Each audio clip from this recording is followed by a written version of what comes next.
భక్తివర్ణ ప్రేక్షకులకి శుభోదయం.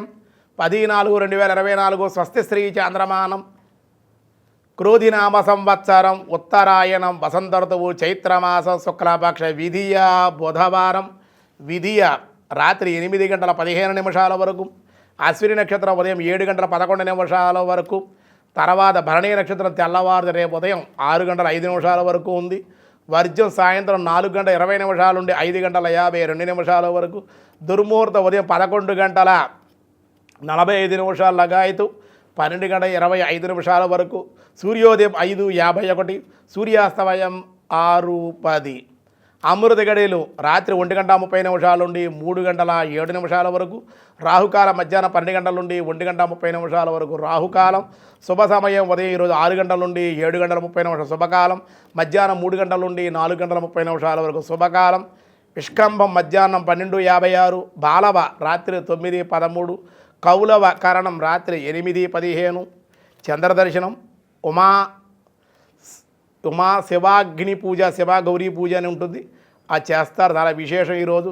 విధియ బుధవారం కూడా అన్ని కార్యాలకి విశేషం ఈరోజు. దినారంభ చక్రాన్ని బట్టి ఈరోజు మేష, వృషభ, మిథున, కర్కాటక రాశి వారికి మిశ్రమంగా ఉంది. అలాగే సింహ, కన్య, తుల, వృశ్చిక రాశి వారికి అనుకూలంగా ఉంది. ధనస్సు, మకర, కుంభ, మీనరాశుల వారికి అనుకూలంగా ఉంది. కృష్ణ పరమాత్మ 18వ అధ్యాయంలో ఏం చెప్తున్నారో చూద్దాం ఈరోజు. పార్థాయ ప్రతిబోధితాం భగవతాం నారాయణేన స్వయం వ్యాసేనాగ్రదిత పురాణమునినా మధ్యే మహాభారతం అద్వైతామృతవర్షిణీం భగవతీం అష్టాదశాధ్యాయిని అంబా త్వామనుసందధామి భగవద్గీతే భవద్వేషిణి.